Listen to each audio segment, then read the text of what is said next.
तो बच्चों आज हम बात करेंगे क्लास 9th की एक्सरसाइज 2.4 के प्रश्न नंबर 4 का। तो देखिए चौथा प्रश्न है गुणनखंड ज्ञात कीजिए। गुणनखंड ज्ञात कर रहे हैं। तो कल जो वीडियो थी इससे पहले मैं आपको उसमें गुणनखंड के बारे में बता चुका हूँ, गुणनखंड कैसे किए करने हैं। तो देखें आगे 12x² माइनस के 7x प्लस का 1, 2x² प्लस का 7x प्लस का 3 हमें इसके गुणनखंड करने हैं। तो गुणनखंड करने के लिए वही तरीका कि ये जो मध्य पद है इसके दो पार्ट हम कर देंगे, इसको दो पार्ट में डिवाइड कर देंगे। तो तरीका क्या रहेगा कि हम ये जो 1 है इसका मल्टीप्लाई करेंगे 12 के साथ। तो 1 का मल्टीप्लाई 12 के साथ होगा तो क्या रहेगा 12 ही रहेगा। और 12 के ऐसे फैक्टर करने हैं कि अगर हम उनको ऐड करें तो 7 आए। तो आपको पता है 12 के फैक्टर होंगे, या हम ऐसे कहें कि ऐसी दो संख्याएं पता करो जिनको गुणा करने पर 12 आता हो और जोड़ने पर 7 आता हो। गुणा करें तो 12 और जोड़ें तो 7, ठीक है। तो वो होती है 4 और 3, ठीक है। तो हम क्या करेंगे, यहाँ पे लिखेंगे 12x² माइनस 4 + 3 × x प्लस का 1। यहाँ 12 नहीं लिखना, ठीक है। ये तो मैंने बताया कि इसका इससे गुणा करके 12 आता है, ठीक है। इसका इससे गुणा करके 12 आता है, ठीक है। गुणा नहीं करना आपको। तो 12x² माइनस के 4x माइनस के 3x प्लस का 1, ठीक है। ये आ गया। अब क्या करेंगे, इन दोनों में से कॉमन क्या लेंगे, इन दोनों में से कॉमन ले लेंगे 4x। तो यहाँ बचेगा 3x माइनस 1, और इन दोनों में से कॉमन लेंगे -1।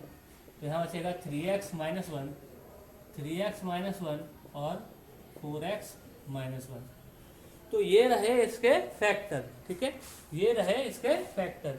ये आ गया आपके 3x माइनस 1 और 4x माइनस 1, ठीक है। अब देखते हैं दूसरा सवाल। तो 3 का 2 से गुणा किया 6 हो गया। तो यहाँ 6 हो गया, मतलब यहाँ लिखना नहीं है आपको, ऐसे दिमाग में रखना है कि यहाँ 6 होगा, ठीक है। तो 6 के ऐसे फैक्टर करने हैं कि जोड़ें तो 7 आए। तो 6 के फैक्टर होते हैं 6 और 1। 6 का 6 गुणा करेंगे तो 6, जोड़ेंगे तो 7। तो ये हो गया 2x² प्लस का 6 + 1 × x प्लस का 3, ठीक है। प्लस का मल्टीप्लाई आगे से करेंगे, x का मल्टीप्लाई पीछे से करेंगे। तो ये बनेगा 2x² प्लस का 6x प्लस का x प्लस का 3, ठीक है। ये बन गया। इन दोनों में से कॉमन क्या लेंगे, 2x कॉमन ले लेंगे। तो यहाँ बचेगा x प्लस का 3। इन दोनों में से कॉमन क्या लेंगे 1, तो x प्लस का 3। अब x प्लस का 3 x प्लस का 3 दोनों के पास है, कॉमन ले लेंगे। तो यहाँ आएगा x प्लस का 3 और 2x प्लस का 1। ये रहा इनका आंसर, ठीक है। ये इसका आंसर रहा। चलिए इससे आगे बात करते हैं। आज अभी जो हम सीख रहे हैं 2 घात वाले, अब हम बात करेंगे 3 घात वालों के फैक्टर कैसे किए जाए। 3 घात वालों के फैक्टर कैसे किए जाए, तो ध्यान देंगे बेटा।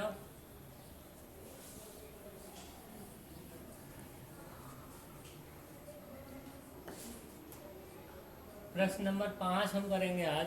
कौन सा प्रश्न करेंगे, प्रश्न नंबर 5 हल करेंगे हम। तो देखें 5वां प्रश्न है क्या। सवाल है आपका x³ माइनस का 3x² माइनस का 9x माइनस का 5, ठीक है। ये क्वेश्चन दे रखा है। अब ये 3 घात का है, अब इसके फैक्टर कैसे करेंगे, ठीक है। तो आपने जो छोटी क्लासों में सीखे, 8th में सीखे होंगे, या अभी जो बता रहा था मध्य पद, वो इसमें नहीं लगेगा, ठीक है। इसमें तो जो तरीका लग सकता है वो या तो कॉमन मिल जाए, कॉमन से ले सकते हैं। अगर कॉमन से नहीं होगा तो फिर हम इसको शेषफल प्रमेय की सहायता से करेंगे, ठीक है। देखें करते कैसे हैं कि अगर हम कॉमन लेना चाहें तो इन दोनों में से x² कॉमन मिलेगा, ठीक है। कॉमन से करने की कोशिश करते हैं। x² कॉमन लिया, यहाँ बचा x माइनस 3, इसमें से -1, तो यहाँ बचा 9x प्लस 5। और कॉमन का तरीका कहता है कि दोनों ब्रैकेट सेम होने चाहिए। तो दोनों ब्रैकेट सेम नहीं है तो ये कॉमन से नहीं होगा। अब इसको कैसे करेंगे, ध्यान दें। जब भी 3 घात वाला आ जाए तो या तो आप उसको कॉमन से करें, या तो आप उसको कॉमन से करें। अगर वो कॉमन से नहीं हो रहा तो शेषफल प्रमेय की सहायता से उसको कर लें। देखें अब शेषफल प्रमेय क्या है कि आप ये जो अंतिम संख्या है ना 5, ये अंतिम संख्या, ठीक है, जिसके साथ कोई चर नहीं दे रखा, ठीक, इसके आप गुणांक लिखें, सॉरी गुणनखंड लिखें। इसके क्या लिख लें, गुणनखंड। तो लिखेंगे 5 के सभी गुणनखंड। देखो बाद शब्द आ गया गुणनखंड। तो गुणनखंड क्या बताया था मैंने कि जिन जिन संख्याओं का भाग 5 में जाएगा वो 5 के गुणनखंड कहलाएंगे। तो हम 5 के गुणनखंड लिख लेंगे, ठीक है। तो 5 के गुणनखंड जो बनेंगे वो बनेगा 1 और 5। लेकिन क्या +1 का ही भाग से आ सकता है या प्लस के 5 का ही भाग जा सकता है? यहाँ प्लस माइनस दोनों का ही भाग जा सकता है। +1 का भी 5 में भाग दे सकते हैं और -5 का भी 5 में भाग दे सकते हैं, ठीक है। पूरा पूरा भाग चला जाएगा। तो हमें गुणनखंड लिख लिया। अब क्या करेंगे, ये 1/1 इसमें रख के देखेंगे, ये 1/1 इसमें रख के देखेंगे। एक बार x का मान 1 रख के देखेंगे, एक बार -1 रखेंगे, ठीक है। और कब तक रखेंगे, प्रश्न ये उठता है कब तक रखेंगे, कि जब तक कि ये 0 ना हो जाए, ठीक है। जहाँ 0 हो गया वहीं हमारा आधा सवाल हो गया। चल के जिस मान पे, जैसे हमने 1 रखा इसमें x की जगह, और अगर ये 0 वैल्यू दे गया तो इसका मतलब ये आधा सवाल यही हो गया। फिर आगे हमें ना तो -1 का चेक करना है, ना +5 और -5 चेक करना है, ठीक है। तो हम क्या करते हैं, सबसे पहले शुरुआत -1 से कर लेते हैं, ठीक है। लिखेंगे बहुपद x³ - के 3x² - के 9x - 5 में x बराबर -1 रखने पर, इसमें x की जगह -1 रख देते हैं, ठीक है। x की जगह -1 रख देते हैं, -1 रखेंगे इसमें तो क्या मिलेगा, शेषफल -1 का क्यूब -3 इंटू -1 का स्क्वायर -9 इंटू -1, ठीक है। -1 का क्यूब 3 इंटू -1 का स्क्वायर और 9 इंटू -1, ठीक। अब यहाँ रहेगा आपका -5। अब इसको सॉल्व करते हैं आगे। तो -1 का क्यूब आप करेंगे, -1 का क्यूब करेंगे तो -1 ही रहेगा, ठीक है। -1 का क्यूब करेंगे तो -1 ही रहेगा। यहाँ -1 का स्क्वायर है तो +1 हो जाएगा, और -9 का -1 से मल्टीप्लाई तो +9 -5, ठीक है।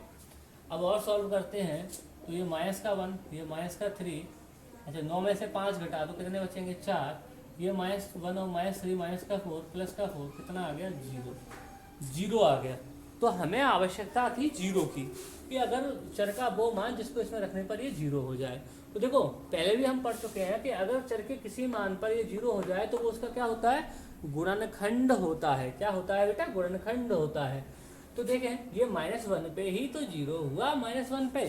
तो अगर हम इसके गुणनखंड की बात करें, इसको बहुपद बनाएं तो -1 को इधर लाना पड़ेगा, -1 को इधर लाना पड़ेगा, तो बराबर क्या रहेगा, 0। तो यानी कि x -1 जो होगा, सॉरी -1 इधर आके प्लस का हो जाएगा, तो x + 1 जो है वो क्या रहेगा, इसका एक गुणनखंड हो जाएगा। क्या गुणनखंड होगा इसका, x + 1। तो लिखेंगे अतः x + 1 बहुपद का एक गुणनखंड होगा। अब सुने, अब इसके बाद क्या करना है, हमने ये दिखा दिया कि ये इसका एक गुणनखंड है। क्या गुणनखंड है, x + 1। अब इसके बाद हमें करना क्या है, ध्यान से सुने। अब इसके बाद हमारे पास 2 तरीके होते हैं। एक तरीका होता है भाग विधि का, एक तरीका जिसको मैं कहता हूँ बैलेंसिंग मेथड, ठीक है, संतुलित विधि, संतुलन करने वाली विधि, ठीक। तो आप चाहें तो भाग विधि से कर लें या इसमें भाग दे दें, या आप बैलेंसिंग विधि। तो मुझे बैलेंसिंग विधि बहुत अच्छी लगती है, मैं उसी को पढ़ाऊंगा, ठीक है। तो बैलेंसिंग विधि देखें क्या कहती है, मैं इसको बिगाड़ दे रहा हूँ, आप इसको नोट कर लेंगे कॉपी पर।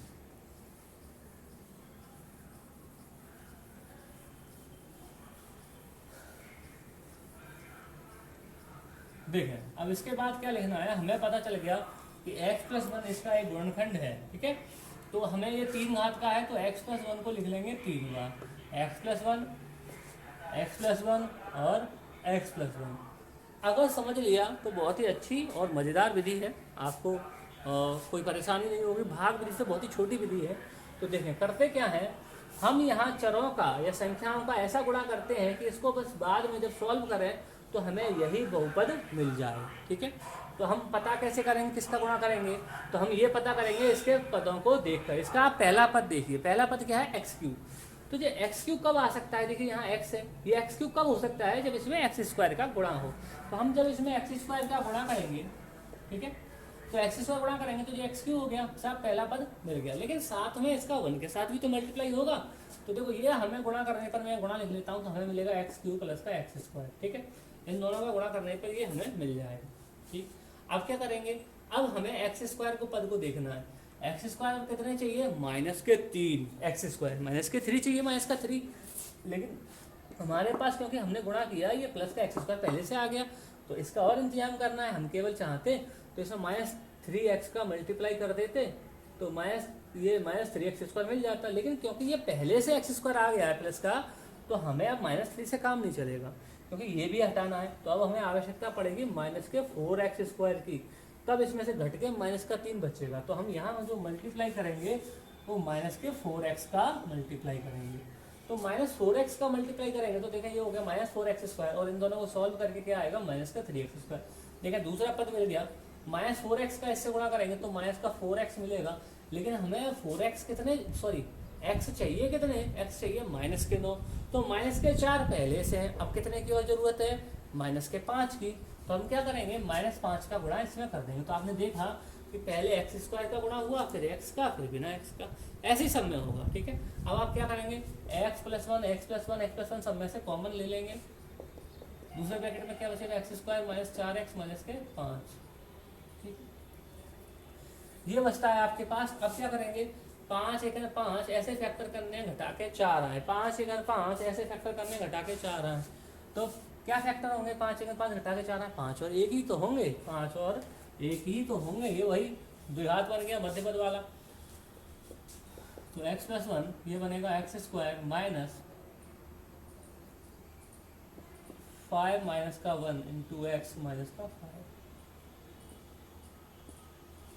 तो ये बना x + 1 x² - के 5x प्लस के x - का 5, ये बन गया x + 1, ठीक है। और ये रहा आपका, इन दोनों में से x कॉमन ले लें तो x - का 5, इन दोनों +1 कॉमन ले लें तो x - का 5। अब ये बनेगा आपका x + का 1, इन दोनों में से क्या कॉमन मिलेगा, x - का 5, तो यहाँ क्या बचेगा, x + के 1। तो ये हो गए इसके फैक्टर, ये क्या हो गए, इसके फैक्टर हो गए। तो आप इस तरीके से इसको कर सकते हैं। उम्मीद करता हूँ सवाल समझ में आया होगा। आज के लिए इतना ही, बहुत बहुत धन्यवाद। और हाँ, इसी प्रकार के और सवाल आपके किताब में दे रखे हैं, प्रश्न 5 के और भी पार्ट हैं, आप उनको करने की कोशिश करेंगे। बहुत बहुत धन्यवाद।